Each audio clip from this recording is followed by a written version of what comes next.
স্বাগত বন্ধুরা। আশা করি আপনারা সবাই ভালো আছেন। আজকে আমরা একটি ক্ষুদ্র টিপস আপনাদেরকে শেয়ার করব। সেটি হচ্ছে Microsoft Office অধিকাংশ মানুষই আপনারা ব্যবহার করে থাকেন। তো এই Microsoft Office-এর সফটওয়্যারগুলো হচ্ছে Microsoft Word, Microsoft PowerPoint, Microsoft Access। তো এইসব সফটওয়্যারগুলো যখন আপনারা ওপেন করেন, তখন দেখতে পান যে একটি স্টার্ট স্ক্রিন চলে আসে। তো আপনারা যদি কাজের স্পিড বাড়াতে চান তাহলে এই স্টার্ট স্ক্রিনকে আপনারা চাইলে অফ করে ব্যবহার করতে পারেন। তো সেটি করার টেকনিক আপনাদেরকে দেখিয়ে দিচ্ছি। তো আপনারা শুরুতে এটি দেখানোর জন্য শুরুতে আপনারা স্টার্ট মেনুতে ক্লিক করুন এবং সেখান থেকে আমরা Microsoft Word এটি ক্লিক করি এবং Microsoft Wordটি ওপেন করি। আপনি দেখতে পাচ্ছেন শুরুতে একটি স্প্ল্যাশ স্ক্রিন এসছে যে অফিস Microsoft Word 2019 এবং তারপরে একটি স্ক্রিন আসছে। এই স্ক্রিনটাকে বলা হয় স্টার্ট স্ক্রিন অথবা এটাকে ব্যাকস্টেজ ভিউ বলা হয়। ওকে? এখান থেকে আমরা ব্ল্যাংক এই ডকুমেন্টে ক্লিক করে নতুন ডকুমেন্ট তৈরি করতে পারি অথবা নিউতে গিয়েও ব্ল্যাংক ডকুমেন্টে ক্লিক করে আমরা ডকুমেন্ট তৈরি করতে পারি। ওকে? তো আমরা চাই এই স্টার্ট স্ক্রিনটি ধরা যাক আমি ওখান থেকে না ওপেন করে আমি এখানে টাস্কবার থেকে এটা ক্লিক করে ওপেন করতে পারি। তো সেক্ষেত্রেও আমি চাচ্ছি যে এই স্টার্ট স্ক্রিনটাকে আমি অফ করতে চাই।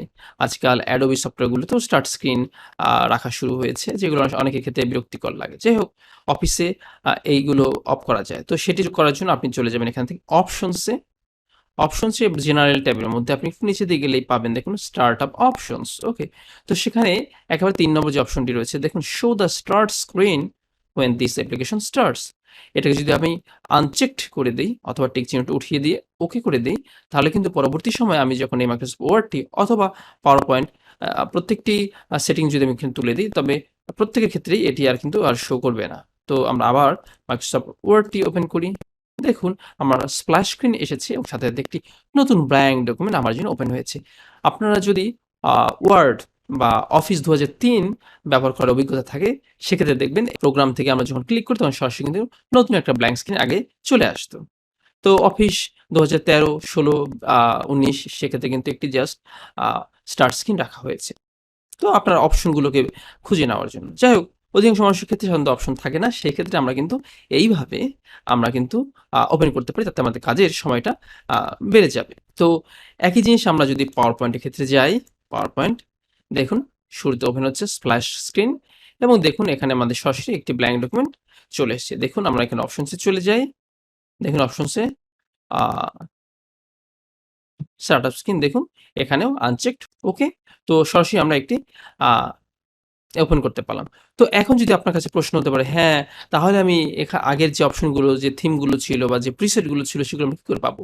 সেক্ষেত্রে আপনি জাস্ট ফাইল এই মেনুতে ক্লিক করুন এবং এই ব্যাকস্টেজ ভিউতে চলে যান। সেখানে কিন্তু দেখুন এই উপরে অপশনগুলো আপনি পাবেন। এছাড়া আপনি যদি চান না নিউ বাটনে ক্লিক করে, হ্যাঁ? এখানে আপনি আরো বেশি অপশনগুলো আপনি পাবেন। সেখান থেকে আপনি ক্লিক করে যেকোনো ধরনের প্রিসেট আপনি ব্যবহার করতে পারেন। অধিকাংশ মানুষই যারা আ আমরা কিন্তু এইভাবে এখান থেকে আ স্টার্ট মেনু থেকে পিন করা এখান থেকে আমরা ওপেন না করে অথবা এখানে টাস্কবার থেকে ওপেন না করে অনেকে সরাসরি আমাদের যে ডকুমেন্ট রয়েছে সেই ডকুমেন্টে ডাবল ক্লিক করে আমরা যেকোনো ডকুমেন্ট আমরা ওপেন করি। তো সরাসরি ওপেনে সরাসরি আমরা ডকুমেন্টে চলে যাই। এভাবে আরকি। তো আপনি জাস্ট এখান থেকে নিউতে ক্লিক করে জাস্ট আপনি নিউ ডকুমেন্টে যেতে পারেন অথবা আপনি অপশনগুলো এখান থেকে বেছে নিতে পারেন অথবা আপনি শর্টকাট কন্ট্রোল এন এটা দিয়েও আপনি নতুন ডকুমেন্টে যেতে পারেন। আশা করি বন্ধুরা এই ছোট টিপসটি আপনাদের জন্য হেল্পফুল হবে এবং তার ফলে আপনার হয়তো কয়েক সেকেন্ড সময় আপনি কিন্তু আ আপনার বেঁচে যাবে এবং অনেক সময় আছে যে বারবার স্টার্ট স্ক্রিনটি আসলে আপনাদের বিরক্ত লাগে। তো বন্ধুরা ভিডিওটি ভালো লেগে থাকলে একটি লাইক দিবেন।